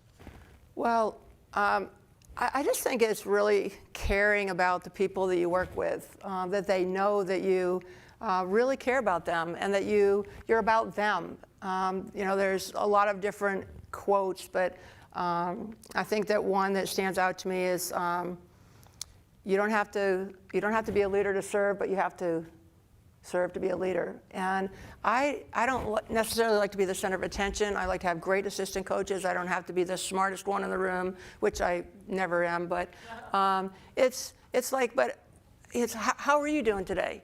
And how can I help you be the best that you can be? How can I help you achieve your goals? And that's the pleasure of coaching, is to see people, take their game to the next level. And I use the analogy of going up on the high wire. If I'm asking someone to shoot that free throw with no time on the clock in front of 15,000 people, I'm asking you to go up on that high wire, and I'm your net, and just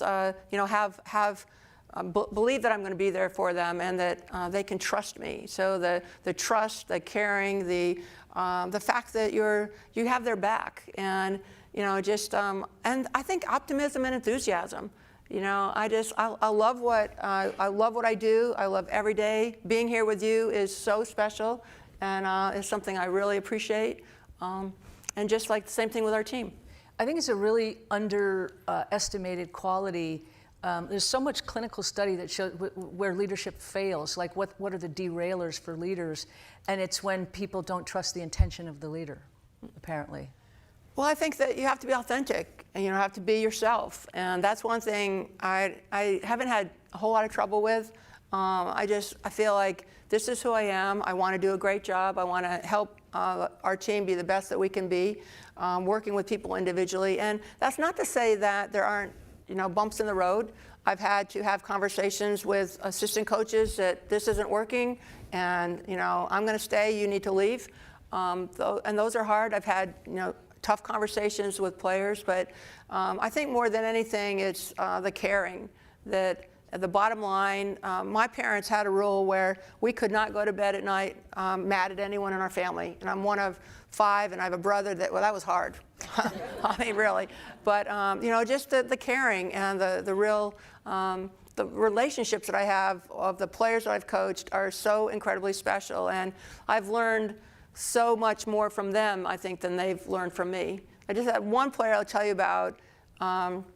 One player I asked, she was a walk-on, hardly played. I said, what's your contribution to our team? She said, spread sunshine. We won a national championship. And that's what I hope that I can do too. Yeah. I mentioned out here that, you did it for 38 years. 35 of those years, you didn't get what you wanted, right? Well, I think that I did get what I wanted. I don't know that we always won a national championship, but you can't say that every year you're bring your A game. But I just have to look in the mirror. I don't keep anything. I have championship rings. I couldn't even tell you where they are. But I never kept any of the nets that we cut down. I gave them to the players on our team and assistants. But I have great memories. A coach doesn't get a gold medal when you win the Olympics, so it only goes to the players. But I would disagree. I would say that winning is not what I was about. We did win, and that was great because I didn't get fired. But it was more about when one of our players called me 1 hour after she had her first child. It's like, that's why I do it. Well done. Thank you. Yeah, you did it better than anybody in history. So, when I retired, that was never what it was for. Yeah. But I do like the jacket. It's cool. To me, it's just such a lesson in the winning has to be the byproduct, right? The hardware has to be the byproduct. If it's, I don't think you could possibly do it resiliently if you were hanging your hat on the victories day in and day out, right? Because it was too. I don't remember a single score of a game. I mean, it's not that was not. But I can, I remember players' birthdays. I remember other things, and I loved going to the gym and just watching players improve and have them be able to do things and have them come back and say, Tara, I learned this and I remember this and this has really helped me in my career. Yeah. And I still kind of continue to coach them, so. It seems like what really engages all the great coaches I've known is not so much the winning, but what it calls up of the discipline of your own internal process. Like you say, the ability to look in the mirror and know you did it in a way that you can live with, right? Right, and I think, you know, I guess I always wanted my parents to be proud of me. So, like your dad, you know, you look to people that your mentors or your parents or your teachers, and you know, I want to do it right by them. And my younger sister's a basketball coach too, and so I want to make sure I'm a great example for her. You told me one time that you would look at your players and think about your sister, right? Right. Well, I started coaching. My parents, I went home. I ran out of money after college. I wanted to take a year off. I ran out of money. I went home at Christmas. They were excited I was home, but after about a week later, my dad said, "What are you doing?" I said, "Well, I thought I was just going to hang out and, you know, come down for dinner when you called." And he's like, "Oh, no. They just passed Title IX. My younger sister, 5 years younger, was playing basketball, and I was going to go coach her team. They had lost the night before, 99-11. I was not that excited about this, but I did. And when I came home, I learned 2 important lessons. The first night, my sister, I love my sister, but she was never in the driveway practicing. And when we got home, my mom said, "How come you didn't play Marie more?" I'm like, "Mom, Marie can't shoot, you know, and she doesn't play defense." And my parents were like, "But she's so nice." And one thing is, parents are delusional. They're not realistic at all. But I loved my sister, and everyone on a team is someone's sister. And if there might be times where I might want to just, you know, strangle a player just because they were doing exactly the wrong thing that we'd practice 100 times. But, you know, you just remind yourself that is someone's sister, and to, you know, really make sure that you care about each person that you coach. And I don't have to like every single player, but I have to love them, and I do. It's a great place to leave the conversation. So. Thank you. Thanks, Sally. Thank you. All right.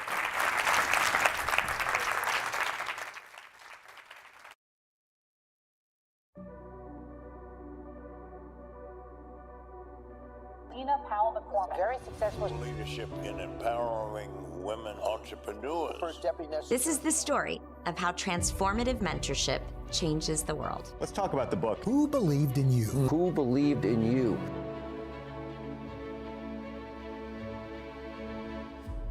Dina Powell. We all know Dina. She's been in the trenches in the government. If you invest in one person, this book really shows you can change the world. Combat veteran and former Bridgewater CEO Dave McCormick. Pennsylvania Senator Dave McCormick. We think mentorship is the gift that all of us can give. It doesn't matter where you are in your life. Come January 15th, Mary Barra will be the most powerful woman in the Fortune 500. I'm Mary Barra, and I'm the first female chairman and CEO in the auto industry. Do the job like you're going to do it for the rest of your life, because then you own it. You're not kind of passing through. It's like a vehicle. Who washes a rental car?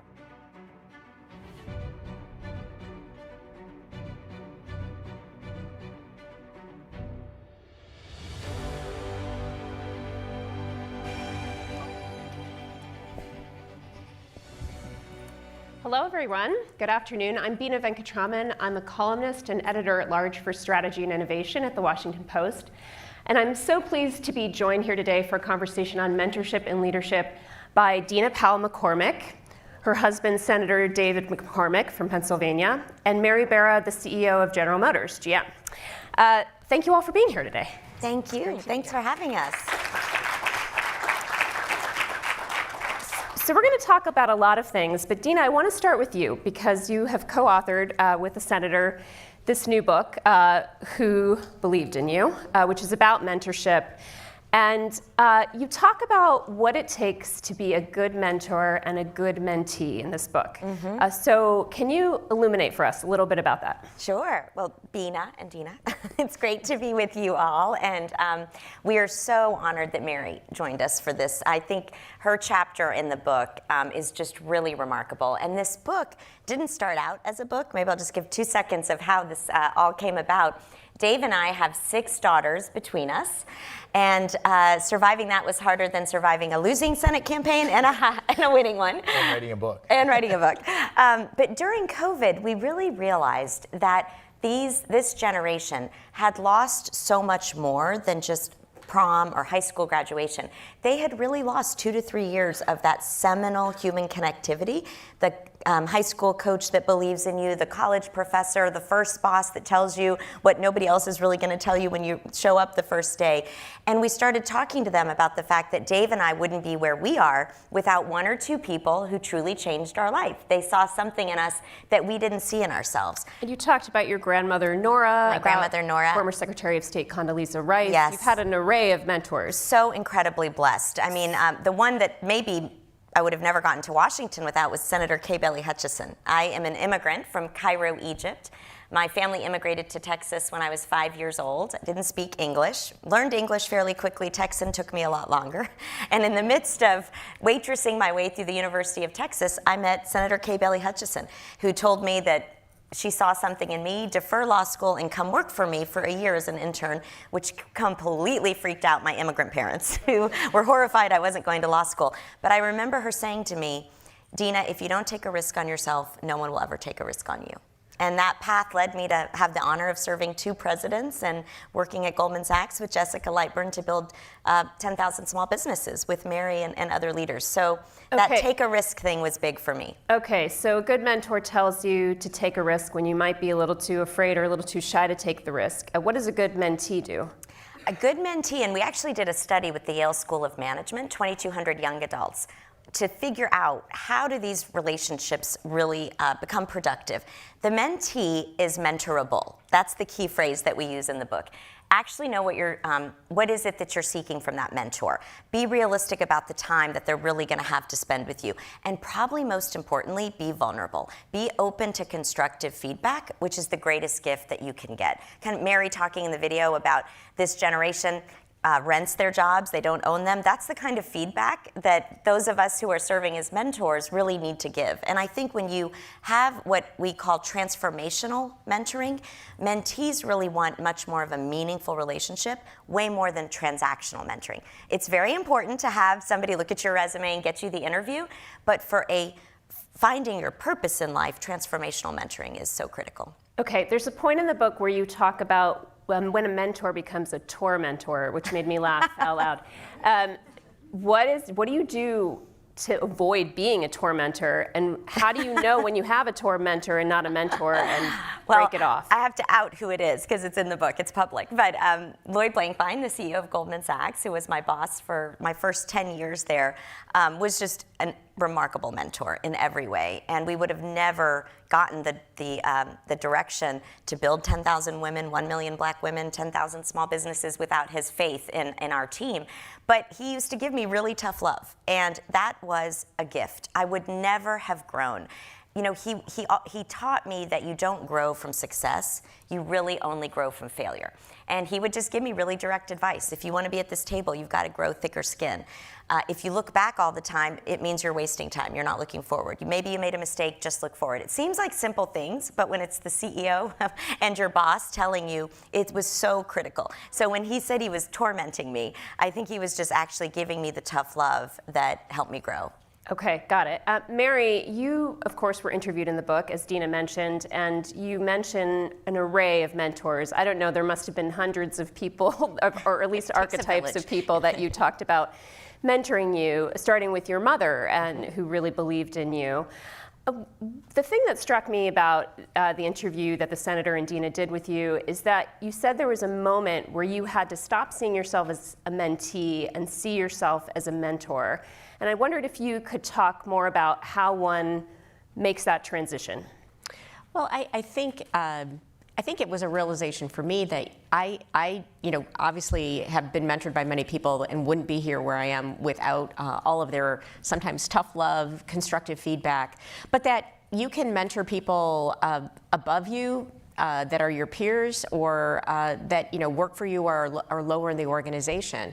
And I think recognizing that and making sure that you're paying it forward, or really, giving back for those who helped you with nothing that they expected other than they wanted you to do well. So I think that's kind of my big realization. And now, we even do sometimes at General Motors reverse mentoring, where we take people who are new to the company and help them have them mentor the senior leadership on how we can be better leaders, how we can understand how they think, how they work, and then, from a technology perspective, because they've grown up in a digital world that many of the leaders, in my generation situation, we did not. That's so interesting. So young people in the company get called out and they get empowered as mentors before they have actual leadership, formal leadership jobs. Absolutely. Presumably. Yes. That reminds me of something else you said in your interview that I hoped you could elaborate on. You talked about how you learned from your mentors how to be a more empathetic leader. And you said that you cannot run a successful company unless you win over hearts and minds, that you need to get people in the room to want to do and take ownership of whatever the company's actions and values are. Can you talk more about how you've managed to win over hearts and minds and why you think that's so important? Well, I think it starts by, you have to genuinely care. You have to care what people think. I grew up in manufacturing, so I spent a lot of time on the plant floor. I love the plant floor because it's where our vehicles actually are produced and come together. But understanding the challenges they're going through. I mean, the people, our manufacturing resources are so talented and they work so hard.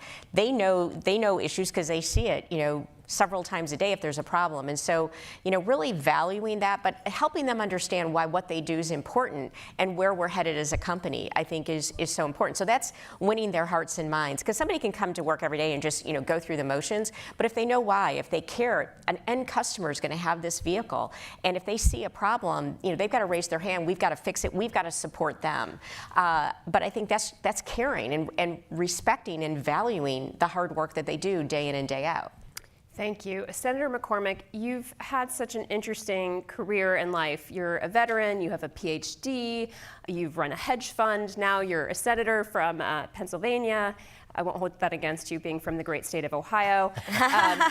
But I want to get to this point. There's this moment in the book where you talk about how none of this might have happened if not for a football coach. So say more about this coach and what the mentorship. Yeah, that was the common theme throughout. You interview these very successful people like Mary that have kind of changed the world, and almost all of them can point to one or two key people, sometimes more, that with whom they would not be there without them, without their help. So the book's not about the famous people. All due respect to Mary, it's about the people that made them who they are, which is the superpower of mentoring. And in my case, there's two I'll mention real quickly. One was a football coach in high school, and I was a sophomore in high school. I was sort of a bench warmer, and when the team would be losing big or winning big, I'd get into the game. And the coach got fired, and a new coach came in, and he watched all the films, and he called me and he pulled me aside and said, "I think you have potential. I think there's a position you could earn, and so you got to work really hard." So I worked hard, and he made me, not only did I win the starting position, he made me the co-captain as a junior. Seems small now. It changed everything. I thought about myself completely differently. It helped me get into West Point. I became an all-state football player. But this guy saw something I didn't see. Later in life, at the age of 58, during COVID, I got to 57, I guess, got to become friendly with Henry Kissinger, who lived nearby. I'd known him for decades, but I didn't really know him. And I called him during COVID and I said, "How you doing?" And he said, I'm struggling. I can't meet people. I can't hear on the phone. I said, "Have you heard about Zoom?" He said, "What's Zoom?" So I sent up a crew and they put in a big screen and he started to interact with people with Zoom. But that started a great friendship. And he kept saying, "You should run for office. You should run for office." And I said, against his wife's wishes. Yeah, Henry, nobody knows me. And he was writing this book, which some of you may have read, called Leadership. And it had a chapter on de Gaulle. And he gave me the draft on de Gaulle and he said, "Read it." And I read it. I said, "Okay, I've read it. Great chapter. What's the point?" He said, "De Gaulle was a nobody. Nobody ever heard of him, and he declared himself the president of France. You can do this." And so I ran and I lost by 900 votes. He was very supportive, but I lost. And he called me a day or two after. He said, "You got to come visit." And I went to his house in Kent, Connecticut. This was at the age of, he was 99 at the time. And the waiters opened, when I got there, they answered the door. They were in bow ties. And Henry and I had lunch, just the two of us. And it was filet mignon, lobster tail, and wine. It was lunch. And I said, "Henry, my God, how can you eat like this and not gain weight?" And he said, I wanted to do a very special lunch to thank you for your willingness to do this and willingness to get into the ring. He said, I hope you'll try it again. I don't know if I'll live to see it, but I really hope you'll do this. That's what mentors do. They see something in you, they help you get through the failure, And so two, at bookends of my life, have made all the difference. So surf and turf even when you lose. Even when you lose, that's the key. And being there when you're down. The economist Rod Shetty, and this is something that we've talked about here, has noted that there are probably a lot of lost Einsteins. So people who would be highly impactful innovators in American society if only they were given the chance. If only the football coach had said, you may not be the best player yet, but I'm going to make you the captain of the varsity team. And I want to know, from your perspective, Senator, what do we need to do? What does government need to do? What do mentors need to do in this country to make us have less of those lost Einsteins? Yeah, well, let me think about the government piece, but the whole purpose of the book, essentially, is to encourage all of you and everybody who reads it to ask three questions. One, who believed in you? Two, have you said thank you? Because a common theme throughout is, oh, I wish I would have said thank you. They're gone now. They made all the difference. And third, what are you doing to pay it forward? So the key lesson here is you don't need to be a famous person to change the world. You can change the world by helping young people find their purpose. And so in some societies, in Confucian society, it's a very common cultural norm to bring parents back into the home in their latter years. We'd like to really reinforce a cultural norm of responsibility for all of us to pay it forward. Ask ourselves, what are we doing? This is something we can all do. It transcends party, it transcends polarization, it builds trust across our society, and it helps build the next generation of leadership. So that's what we hope it'll do. And I know that's ambitious, but... Is there any role for public policy and government there, though? Well, certainly there's a role in the innovation world, particularly among our ability to recruit some of the greatest minds around the world, not just American citizens who come to our universities, finding a way to make sure that we have a legal immigration system that allows those people to stay and prosper. So I think there's a lot we can do in the innovation ecosystem, in particular to make sure that immigrants that come to our country legally, like Dina, can be part of America's future. And the service agenda too, the public service. I know there was some legislation just encouraging people to take a year and have the government actually invest, whether it's Teach for America or those kinds of programs. That's part of how Condi Rice, she's a big chapter in our book, and I'm so proud Bina actually read the whole book. But Condi was a huge mentor of mine, and she tells a story she's never told before, actually. She was at the University of Denver. She had grown up in segregated Birmingham, Alabama, and she thought she was going to be a classical pianist. And then she went to a music festival and realized the 12-year-olds were better than her, which is surprising because she's so amazing. And so she said, well, maybe I'll be a city planner. And that's a worthy profession, but we would have never had Condi Rice if there hadn't been one professor who said to her, you're really smart, you should do a PhD in foreign policy. And she said, I don't even know what you're talking about. And that gentleman, Professor Joseph Corbell, happened to also be Madeleine Albright's dad, if you can believe it. And before he died, he actually said, I had 2 daughters that were secretaries of state.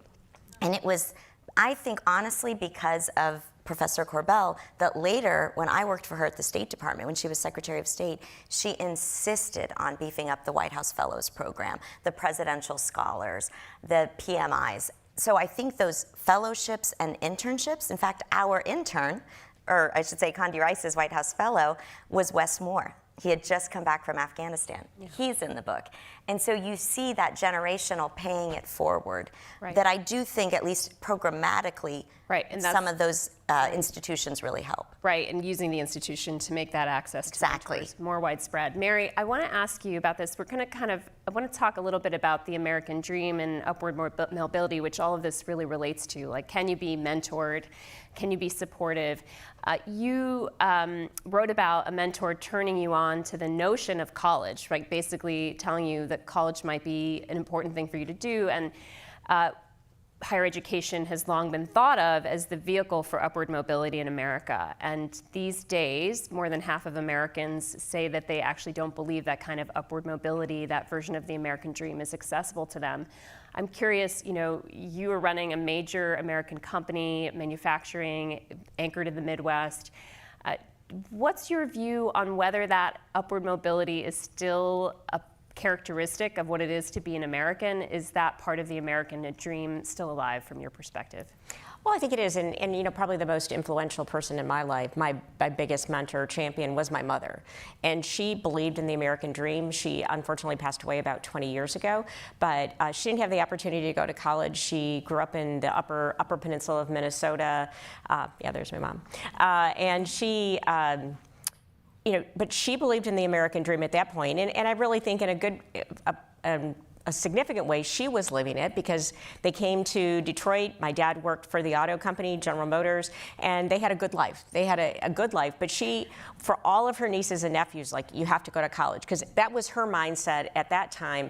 In order for you to continue to progress, you needed an education. I think today, as I look at it, college is definitely a viable path, but we were just talking about in the past, you have to have a skill, you have to have something, expertise you bring, but I think even more than that, you have to have a learning mindset, because technology and everything's changing so quickly. So whether it's people who have gone through college, or training we do at General Motors, or other training programs that aren't necessarily a 4-year degree, I think are all important to achieve the American dream. I think the other thing I have to call out to my mom, though, as a woman, is she just said, work hard, and you know, do your best and work hard. And so when I got to a room, I never went around and said, wait, I'm the only woman in this room.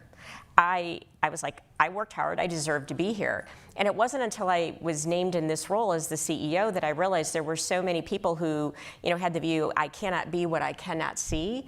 And, you know, my mother was such a force that she made me believe I deserve to be anywhere if I've earned my way to that table. And I think having that confidence instilled at a younger age about the importance of hard work, I think, is so important to achieving and getting how you define the American dream. Is that a message, is that a recommendation for people to sort of cross the boundaries of gender and identity in mentoring, right? So if someone can tell you that message who maybe doesn't look like you, has that been part of your experience, that people mentored you or you've mentored others? I think I remember something. Again, I think because I started at General Motors as a college co-op student at 18 years old back in 1980.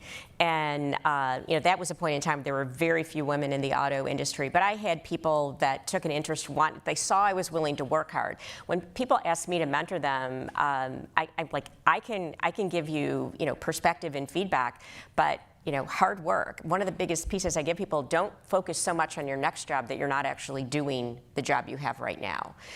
So I'm a big believer in hard work differentiates, and I think that people who, like Dina gave me sometimes, I never, you know, the mentor or the tormentor. There was a couple people in my career too that probably were invested the most and told me the things I didn't want to hear, but I needed to hear more than anything else. Really interesting. Dina, I want to talk to you. Your husband brought up the fact that your family were immigrants from Egypt. And, you know, I know this detail about you, that you were included in George W. Bush's watercolor portraits of American immigrants who have made a difference in American society. You rose to the top of the private sector and the public sector in your career. With today's Trump administration policies, I know you served in the first administration, deportations, tourism is down, holding of legal immigrants, students. Can the American dream still include this idea of bringing in the best and the brightest, attracting the best and brightest from around the world? Would your family, would Dina's family today still see America as a place to build their lives? You know, we were actually in Dallas last night where I grew up, and my mom, my dad, my stepmom, my aunts, they all came. We were really honored to be hosted at SMU in the Bush Library, and it was just this kind of personal full circle moment for me to have gone from growing up there, going to high school at Ursuline Academy there, and you know, when you actually have these moments, you go back home. And the story that President Bush writes in the book that I was so humbled to be part of is that my parents, as I told you, didn't think politics was such a good idea, going to Washington government. They thought a safe job was being a lawyer, go to law school. And so they never understood it until one time, and this is what President Bush writes about. My dad and sister came to the White House, and those of us who have been so honored to work there, sometimes there's events where you see the president, and the president just could tell it was my dad. I was standing there next to him. My dad's a tall, dark-skinned man. The president comes right over to him. He says, "You must be Mr. Habib." And my dad was just in complete shock. And he said, "You've raised a great girl, and she's an important advisor to me." And nothing from my father, nothing. And I'm like, oh my God, is he not going to say anything? And then finally the president says, "Well, it's nice to meet you," and walks off. And I said, "What are you doing? You didn't say a word to the president." And my dad started crying, which was very rare for me to have ever seen in my life. And he said, "As proud as I am of you, there is no other country in the world where a man can bring a little girl who doesn't speak the language and then one day watch her serve the president of his adopted country." So yes, my parents see the exceptional nature of our country. But I will tell you one other story that I think you're getting at, which is probably one of my most important mentorable moments of my life.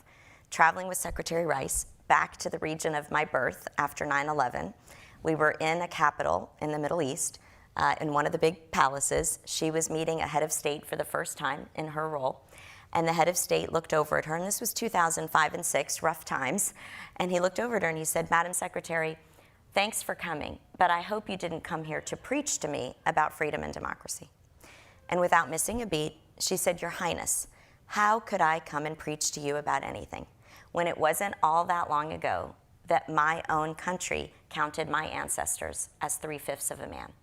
And yet today you are looking at the first female Black Secretary of State of the United States of America. We are on an imperfect journey, but we will always be stronger than your country." That was kind of when she went, psh, psh, but than your country, which doesn't listen to the will of its people. So in that moment, I think it was one of the best ways to articulate that I couldn't be more proud to be an immigrant to this country. I couldn't be more proud to be an American. I do think we're an exceptional a nation that is on an imperfect journey. And took my family actually 16 years to be naturalized, and so you have very proud immigrant parents still. I have very proud immigrant parents too. My dad has a strange collection of American Eagles. That's how patriotic he is. I do feel I need to ask you, because the present moment is challenging that for so many people, and I think about your work at Goldman, creating the 10,000 Women Initiative, creating the 1 Million Black Women's Initiative. So targeting groups that have been historically underprivileged in access to capital and resources to start successful enterprises, to help give them those opportunities, and what one might call equity and inclusion, focused at diverse populations of entrepreneurs. Mm-hmm. And today we're seeing an attack, or sort of the notion that doesn't matter. How do you reconcile what's happening in today's political landscape and economic landscape with what you've built your career on? Well, honestly, I think we looked at those programs as great economic development programs.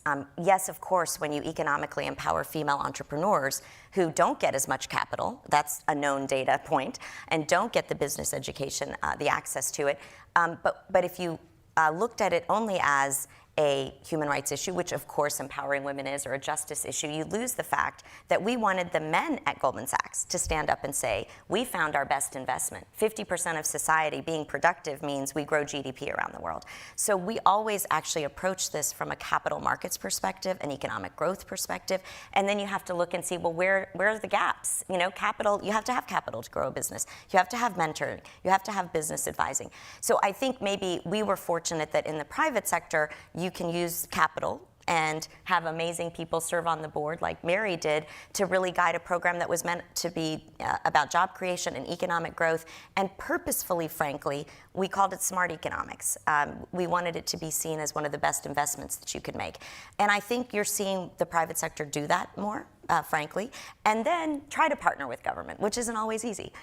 In the case of 10,000 Women, we ended up partnering with the World Bank, and today there's a $1.2 billion credit line facility for female entrepreneurs around the world. So I think we were fortunate that we could approach it from the capital solution perspective that we saw it as, because we didn't want to make it, with all due respect, a women's issue. We wanted to make it a smart economic issue.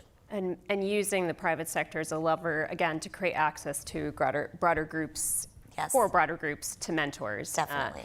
Okay, so I want to take the last little segment here and ask you all briefly to reflect on something, because my colleague Sally Jenkins was just talking about moments of failure and how moments of failure have defined the world's best and greatest athletes' careers.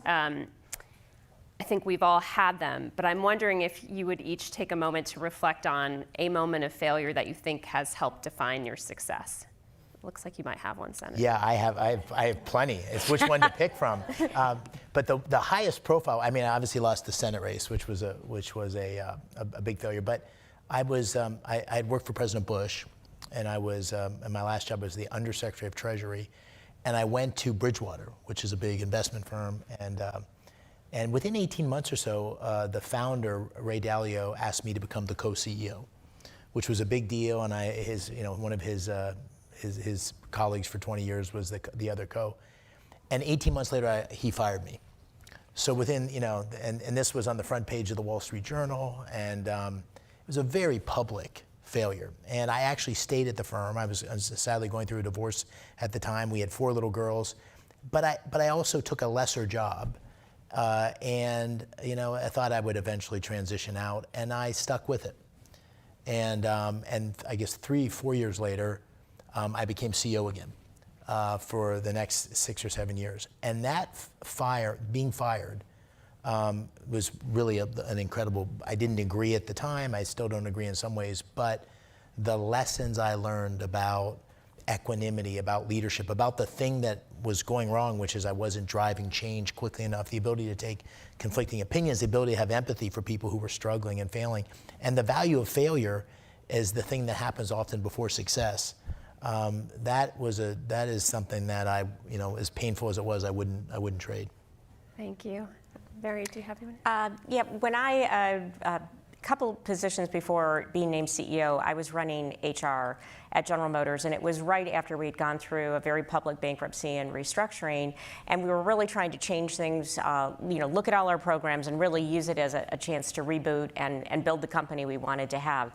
And so one of the things I did, I had HR, so I was looking at all our benefits, and I realized we provided a lot of vacation time. And one thing that we did is we had these 4 days that an employee could opt to buy. And I looked, and we were at the top from an overall vacation. I'm like, we can just get rid of this. And so I got rid of it. And my team was telling me, Mary, I don't think this is a good idea. And I'm like, okay, I was relatively new. I hadn't grown up in HR. And I'm like, okay, this is just, kind of the department pushing back on me. And so I went ahead and did it. And I got killed.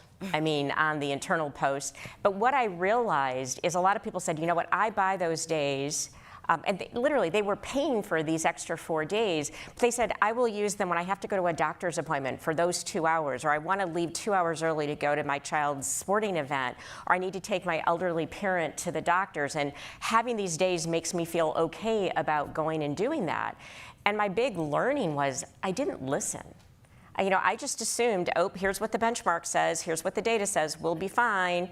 And I didn't listen to how important this was to our employees, and something that they did so they could work harder and really feel like they were doing the right thing for the company. And so I reinstated it because, like I said, I got killed on our internal media. I think I didn't get fired, but they wanted me fired. But I learned the importance of listening and really understanding people and listening to understand as opposed to just thinking you have all the answers because you looked at some data. Thanks so much. Dina? Okay, I have a few to pick from too.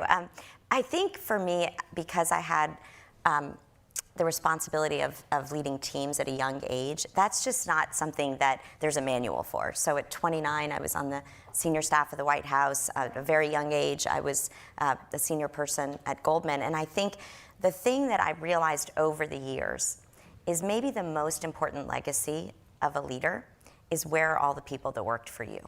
How did you invest in those teams? Whether they worked with you and for you and they grew and they found their potential and their purpose, or where they were, in life after they worked for you. And I was so proud that, today, even at BDT and MSD Partners where I work, I think about that every day because I think, where does this person want to end up? And I didn't have that understanding when I was a young manager and a leader. And there's a painful lesson when I was 29 and running presidential personnel and having to deal with lots of characters working for President Bush that I completely messed something up, like really bad. I got the wrong name of a person for an appointment. And the president absolutely chewed me out. And I just learned at that moment that had I done a better job giving the team a chance to come and brief them, they knew the ins and outs, and I was just too young to know. And fast forward, when I had the honor of serving in the National Security Council, working on the foundations that led to the Abraham Accords, I never went to a meeting without the entire team that was working on it, because A, it gave them the opportunity to have exposure to President Trump and to learn and to understand what he was focused on. But frankly, it made me much better because they had every single detail that I couldn't possibly have had. And so, you know, you get publicly embarrassed a couple of times in these senior jobs and you realize you're only as good as the very best people that you've invested in that work for you. And that's been probably the greatest joy of my life too. Thank you all so much. What a fascinating conversation full of really important insights about how to be a good mentor and, in essence, a good human and good leader in these times. Dina Powell-McCormick, Senator David McCormick, Mary Barra, thank you. Thank you. Thank you so much, Dina. And just sorry, this concludes today's programming, but we thank you all for joining us. And we hope you'll join us outside for a brief reception right outside the door, where my colleague Sally Jenkins and I will also be if you want to ask us any questions. Thank you all so much. Thank you.